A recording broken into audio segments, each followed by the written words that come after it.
ito ang sinabi ko sa inyo mga ka-installer at saka sa mga viewers nating customer.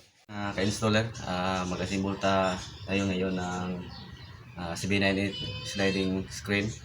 So ito mga ka-installer, ang sliding screen ng CB98, hindi ito marami ang materials na gagamitin kasi nakalagay lang siya sa perimeter niya ng sliding window.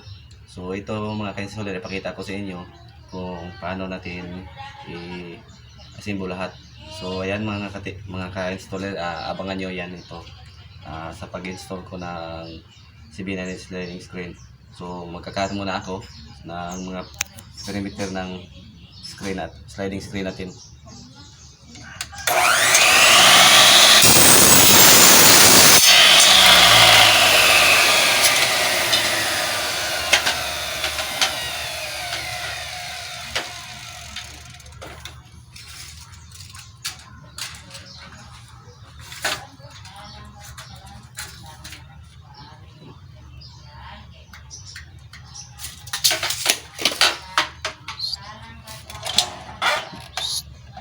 So dito lang tayo mag-cut mga ka-installer kasi wala tayong sapat na pwesto. So ito yung ang munti kong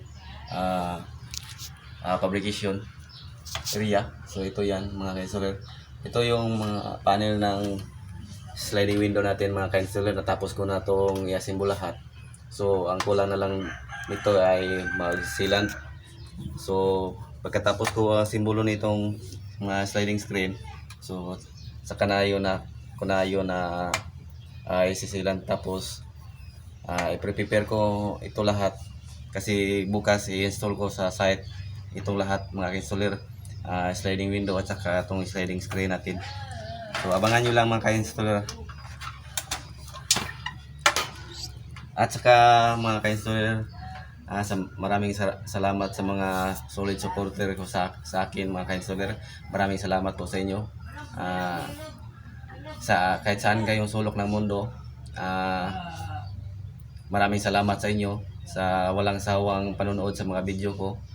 At saka sana may nakuha kayong konting kalaman naman sa pag-install ng glass and aluminum work tulad nito mga ka-installer. Subaybayan nyo lang ang video na to mga ka-installer para may matutunan kayo na kahit konti lang dito galing sa akin. Marami namang mga ka-installer natin na maraming paraan, marunong na mag-install ng glass. Sa mga beginners dyan, so kung gusto kayong matuto na maging installer tulad sa akin, subaybayan nyo ang video ko para may makuha kayong kalaman. Kahit kunti lang, kasi masaya ako na mai-share ko sa inyo itong talent na to para sasabay tayong angat. At kahit saan kayo, basta makuha nyo, marunong kayo na mag-install mga ka-installer tulad nito, kahit saan kayo gusto pumasok ng trabaho, madali lang kayo makapasok ng trabaho kasi itong glass and aluminum, kasi demand ito sa atin ngayon. Kasi tayong lahat naman mga ka-installer, gusto natin magpatayo ng bahay. So ito ang pinaka-demand sa atin ngayon. Kasi pag magpatayo ka ng bahay, may window naman tayong gagamitin. So ito mga ka-installer, kahit saan kayo saan kayo sa sulok ng mundo, madali kayong makahanap ng trabaho tulad nito. So abangan nyo lang mga ka-installer.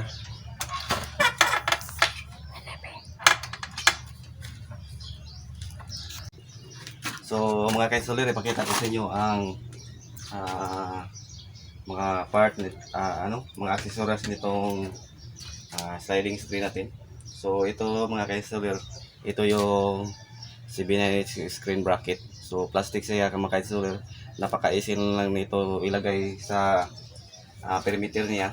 Hindi na tayo magka-cut ng angular na pang-bracket kasi napaka expenses ng oras na yun. Ito madali siya gamitin ito at napakaganda ang kalabasan niya. So ito mga ka-installer, ginamitan ko siya ng CB98 screen bracket para mas madali ang trabaho ko. So ito mga ka-installer, napaka-simple lang siyang ilagay dito. So ito mga ka-installer, so yan. At ang mga iba pang mga accessories kong ginagamit mga ka-installer, ito yung upper guide niya mga ka-installer. So ito ang mukha niya, yan. So itong upper guide, so namang meron ito siyang partner ito mga ka-installer, yung so dara mga ka-installer, ako nang na-assemble ang sliding screen natin mga ka-installer. Ito pala, pinalitan ko siya ka-installer ng lower guide itong sliding screen natin kasi pangit ang kalabasan ng yung roller na linagay ko. Hindi siya masyadong nag-work yung roller niya. Itong roller mga ka-installer, pangit siya ang kalabasan niya.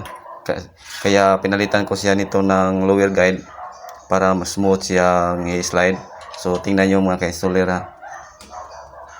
So nara ka-installer napaka-smooth siya i-slide ka-installer. Kaya ko siya pinalitan ng lower guide para mas mag-work po yung lower guide kaysa roller. So ayan hindi siya kung sa Bisaya pa hindi siya tumalon, sa Tagalog hindi siya tumalon yan mga ka-installer. So ito ang sinabi ko sa inyo mga ka-installer at saka sa mga viewers nating customer. Ito ang sinasabi ko na wala siyang gap mga ka-installer. Nakadikit siya sa panel. So ayan. So nakita nyo mga ka-installer. So nakadikit siya sa sa panel ng window. So yan, wala siyang gap mga ka-installer. So ito ay napakaganda ang ilagay ng screen kapag magpagawa ng mga customer natin ng sliding window na palagyan nila ng screen.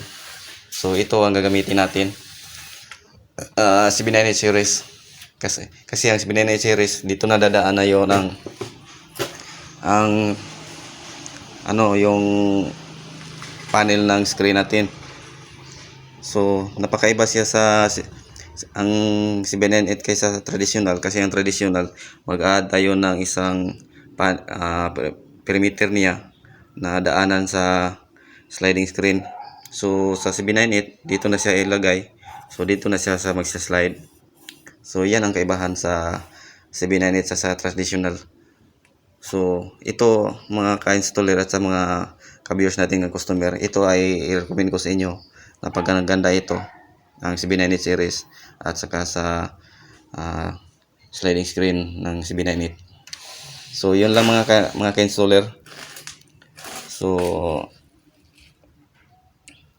sa mga viewers natin, maraming salamat sa inyo.